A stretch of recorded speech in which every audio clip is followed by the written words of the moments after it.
নমস্কাৰ মই অনামিকা শৰ্মাৰ এই মুহূৰ্তত এটা চাঞ্চল্যকৰ খবৰ লৈ আহিছো এবাৰ দেখিবলৈ পোৱা গৈছে ৰাজ্যত এক চাঞ্চল্যকৰ ঘটনা সংঘটিত হৈছে কিয়নো দেখিবলৈ পোৱা গৈছিল এটা পৰিয়ালে গুৱাহাটীলৈ বুলি ফুৰিবলৈ আহিছিল আৰু তাৰ পিছতেই নিশা সেই পৰিয়ালটো যেতিয়া ঘৰলৈ উভতি গৈছিল তাৰ পিছত পৰিয়ালটোৰ লগত ভয়ংকৰ কাণ্ড সংঘটিত হৈছে দৃশ্য চাওক আপোনালোকে আৰু এই দৃশ্য দেখিলে আপোনাৰ এবাৰ হলেও বুকু কঁপি উঠিব আসলতে কি হৈছিল সেই পৰিয়ালটোৰ লগত সবিস্তাৰ খবৰ আপোনালোকৰ মাজলৈকে লৈ আহিছো আৰু ইতিমধ্যে আমি আপোনালোকক জনাইছো খবৰ যে এতিয়া শেহতীয়াভাৱে দেখিবলৈ পোৱা গৈছে এটি পৰিয়াল গুৱাহাটীলৈ বুলি ফুৰিবলৈ আহিছিল আৰু তাৰ পিছত সেই পৰিয়ালটোৰ লগত সংঘটিত হৈছে ভয়ংকৰ কাণ্ড দৃশ্য দেখুৱাইছো এই কাণ্ড সংঘটিত হোৱাৰ লগে লগে ৰাজপথত এক প্ৰকাৰ হুলস্থুলীয়া পৰিৱেশৰ সৃষ্টি হৈছে আৰু দেখিবলৈ পোৱা গৈছে তীব্ৰ যান-জঁটৰ সৃষ্টি হৈছে বুলি জানিব পৰা গৈছে আমি আপোনালোকক দৃশ্য দেখুৱাইছো আৰু এই ঘটনা ক'ত সংঘটিত হৈছে সেয়া আমি আপোনালোকক জনাম তাৰ পূৰ্বে এই দৃশ্য চাওক আপোনালোকে ৰাজপথৰ দৃশ্য আমি আপোনালোকক দেখুৱাইছো নিশাৰ ৰাজপথৰ দৃশ্য আৰু এই দৃশ্য চাওক আৰু তাৰ পিছত আপোনালোকে ক'ব লাগিব আচলতে এই ঘটনাটো কি হৈছিল কাৰণ দেখিবলৈ পোৱা গৈছিল যি ধৰণে আচলতে কামৰূপৰ বংশৰত চাৰিজনীয়া দুৰ্বৃত্ত দলৰ বলি হৈছে এটি পৰিয়াল দৃশ্য দেখুৱাইছো আমি আপোনালোকক সোমবাৰে সন্ধিয়া সমীন দাসৰ পৰিয়ালটো ফুৰিবলৈ আহিছিল গুৱাহাটীলৈ আৰু ঘৰলৈ উভতাৰ পিছতে চাৰিজনীয়া দুৰ্বৃত্তৰ দলে আগচি ধৰি পৰিয়ালটোক মাৰপিট কৰিছে বুলি গুৰুতৰ অভিযোগ উত্থাপন হৈছে আৰু এই ঘটনা সংঘটিত হৈছে বস্ত্ৰনগৰী শুৱালকুছিৰ বংশৰত এই ঘটনা সংঘটিত হৈছে আৰু অভিযোগ অনুসৰি সমীন দাসৰ পৰিয়ালটোৱে ঘৰলৈ উভতাৰ পথত শিঙিমাৰীৰ পৰা এখন স্কৰপিঅ বাহনে এল্টো বাহনখনক পিছা কৰিছিল বুলি জানিব পৰা গৈছে আৰু পিছত যুৱক কেইগৰাকীয়ে বংশৰত এল্টো বাহনখনক আগভেটি ধৰি আৰু সেই কেইগৰাকীক মাৰপিট কৰিছে বুলি গুৰুতৰ অভিযোগ উত্থাপন হৈছে আৰু নিশা প্ৰায় 9 বজাত এই ঘটনা সংঘটিত হৈছে বুলি জানিব পৰা গৈছে আৰু এই ঘটনাত মাৰপিটৰ ঘটনাত আঘাতপ্ৰাপ্ত হৈছে এগৰাকী মহিলাসহ যুৱতী ইতিমধ্যে আঘাতপ্ৰাপ্ত হৈছে বুলি জানিব পৰা গৈছে অৰ্থাৎ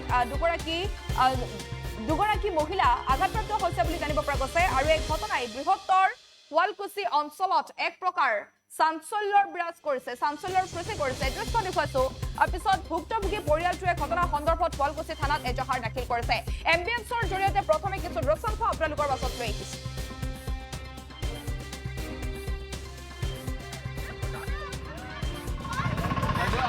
কৰি আছা এনেকে ভাঙি দিয়া বাৰু কিন্তু আপুনি নবো লেডিছৰ আগত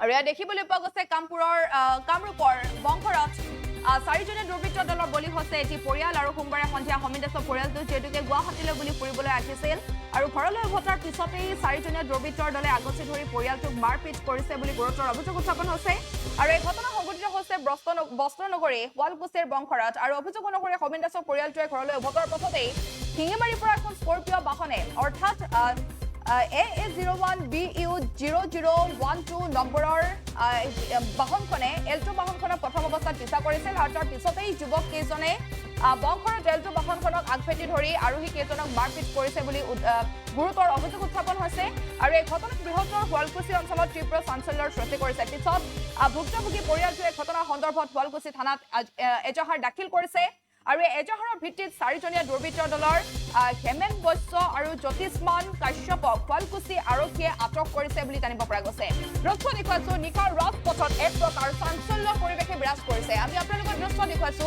নিশাৰ ৰাজপথত এতিয়া দেখিবলৈ পোৱা গৈছে এক প্ৰকাৰ চাঞ্চল্য পৰিৱেশৰ সৃষ্টি হৈছে কাৰণ যি ঘটনা আচলতে সংঘটিত হৈছে এই ঘটনাৰ পিছতেই ৰাজপথত এক প্ৰকাৰ তীব্ৰ চাঞ্চল্যৰ সৃষ্টি হৈছে আৰু যিহেতু এই ঘটনা সংঘটিত হৈছে বস্ত্ৰনগৰী শুৱালকুছিৰ বংশৰত এই ঘটনা সংঘটিত হৈছে যিহেতু আমি জনাইছো সমীন দাসৰ পৰিয়ালটো অৰ্থাৎ সমীন দাসৰ পৰিয়ালটোৱে গুৱাহাটীলৈ ফুৰিবলৈ আহিছিল আমি জনাইছো যিহেতুকে এটি পৰিয়াল ফুৰিবলৈ আহিছিল সমীন দাসৰ পৰিয়াল বুলি জানিব পৰা গৈছে আৰু সেই পৰিয়ালটো যেতিয়া ঘৰলৈ উভতি গৈছিল নিশা সেই দুৰ্বৃত্তৰ দলে চাৰিজনীয়া দুৰ্বৃত্তৰ দলে আপুনি কল্পনা কৰক এজন দুজন নহয় চাৰিজনীয়া দুৰ্বৃত্তৰ দলে আগভেটি ধৰি তেওঁলোকক মাৰপিট কৰিছে বুলি গুৰুতৰ অভিযোগ উত্থাপন হৈছে নিশা এই ঘটনা সংঘটিত হৈছে অৰ্থাৎ মঙলবাৰে নিশা 9 বজাত এই ঘটনা সংঘটিত হৈছে নিশাৰ ৰাজপথৰ দৃশ্য আমি আপোনালোকক দেখুৱাইছো লগে লগে তীব্ৰ চাঞ্চল্য বিৰাজ কৰিছে স্কৰপিঅ বাহনখনে যেতিয়া আগভেটি ধৰি এল্টো বাহনখনক ৰখাইছিল প্ৰথম অৱস্থাত পিছা কৰিছিল আৰু তাৰ পিছতেই আগভেটি ধৰি ৰখাইছিল বুলি জানিব পৰা গৈছে আৰু তাৰ পিছত এল্টো বাহনখনত থকা যিসমূহ লোক আছিল তেওঁলোকক মাৰপিট কৰিছে বুলি গুৰুতৰ অভিযোগ উত্থাপন হৈছে আৰু এই ঘটনাই বৃহত্তৰ শুৱালকুছি অঞ্চলত তীব্ৰ চাঞ্চল্যৰ সৃষ্টি কৰিছে। পিছত ভুক্তভোগী পৰিয়ালটোৱে ঘটনা সন্দৰ্ভত শুৱালকুছি থানাত এজাহাৰ দাখিল কৰিছে আৰু এজাহাৰৰ ভিত্তিত 4জনীয়া দুৰ্বৃত্ত দলৰ হেমেন বৈশ্য আৰু জ্যোতিষ্মান কাশ্যপক শুৱালকুছি আৰক্ষীয়ে আটক কৰিছে বুলি জানিব পৰা গৈছে।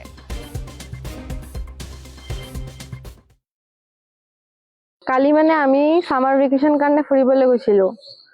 আহাৰ সময়ত ৰাতি 8টামান বাজিছে আৰু শিঙিমাৰী পাৰ হৈ ৰৌমাৰী এইখিনি মানত আমি আহি আছিলো। আমাৰ পিছত স্কৰ্পিঅ'খন আছিল।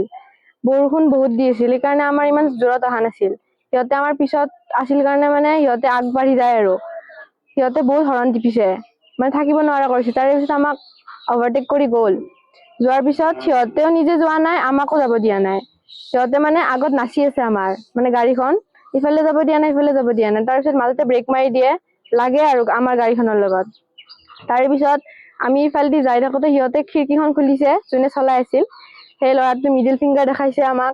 দেখুৱাৰ পিছত আমাৰো খং উঠিল, আমাৰো ক'লে যে এনেকে ফেমিলি আছে কিয় দেখাইছ। তাৰপিছত আমাৰ বংশৰ চাৰিআলি নাপাওঁতে আৰু সেইখিনিত আগৰ পৰা আমাক আগুৰিছে। আগুৰি পিনে সিহঁতৰ ওলাই আহিছে গোটেইকেইটা। আমাৰ মামাহঁত গ'ল। যোৱাৰ পিছত আৰু সেই হৈছে আৰু মাৰামাৰি টাইপ হৈছে। কাপোৰ চিৰা বুলি কৈছে। আমাৰ মামীৰ কাপোৰ চিৰিছে আৰু সৰু মামাটোৰ মানে আঁচুৰিছে, মানে লাঠি মাৰিছে, চেণ্ডেল মাৰিছে আৰু পিছ মাথাটো মাৰিছে আৰু বহুত বেয়া বেয়া ৱৰ্ডছ কৈছে আৰু মোকো গালি দিছে। আৰু লগতে মানে মোৰ দাদা আছিল তাতে আৰু বাকী লগৰ কেইটাও মোক কৈছে। কোৱাৰ পিছত আৰু মানে বেয়া ভাষা কৈছে আৰু কৈ পিনে মোক ঠেলা মাৰি দিছে। ঠেলা মাৰি দিয়াৰ পিছত সেই হ'ল আৰু আমি পৰিয়াল স্কুল বাবুৰ ল'ৰাটোৰ স্কুল বন্ধৰ কাৰণে আমি অলপ ফুৰিব গৈছিলোঁ। ফুৰি পেলাই ৰাতি আমি আহি আছোঁ। আহি আমাৰ কালি দবাপিটা বৰষুণ, গুৱাহাটীতো বৰষুণ, এইফালেও বৰষুণ। আহি থকাটো তাৰমানে শিংমাৰী পাৰ হোৱাৰ পিছত আপোনাৰ পিছৰ পৰা তাৰমানে এখন গাড়ী আহি পেলাই, গাড়ী বেলেগ গাড়ী মানে বেলেগ নহয়, স্কৰ্পিঅ' এখন আহি পেলাই তাৰমানে পিছত হৰ্ণ মাৰি আহি আছে। বৰষুণৰ বতৰ, মোৰ পৰিয়াল সহ আছে, গতিকে সেইটো কাৰণে মই জোৰত আহিব ইচ্ছা কৰা নাই। মই লাহে লাহে আহি আছোঁ। মোৰ ৰাইট চাইডে আছে বাইক এখন। সিহঁতে হৰণ মাৰি মোক তাৰমানে বেচেছ নকৰি পেলাই সিহঁতে লেফ্ট চাইডে অভাৰটেক কৰিলে স্কৰ্পিঅ'খনে। কৰি পেলাই সিহঁতে মোৰ আগত যাই পেলাই সিহঁতে নাচি যাই আছে। এবাৰ যদি ৰাইট চাইডে যায় অলপমান কাটি দিয়ে, অলপমান যদি ৰাইট চাইডে যায় অলপমান কাটি দিয়ে। সেনেকৈ কৰি তাৰমানে মোক আগবাঢ়িব দিয়া নাই, আগবাঢ়িব যাব দিয়া নাই মোক। সিহঁতে মাজতে ব্ৰেক মাৰি দিয়ে, মাজতে ৰানিং গাড়ী এখন মাজতে ব্ৰেক মাৰি দিয়ে সিহঁতে। দি সেনেকৈ মোক আহি পেলাই বংশৰ পালোঁ। মই বংশৰত মোৰ ভাগিনটোৰ ঘৰ।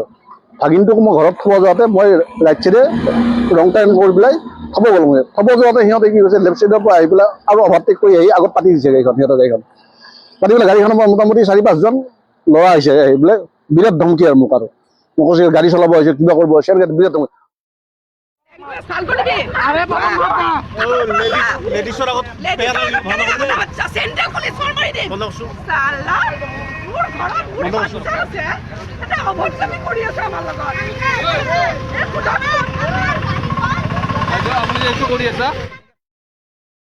যিকোনো খবৰৰ বাবে যোগাযোগ কৰক আমাৰ এই নম্বৰত 7099017330 আৰু 7099017110।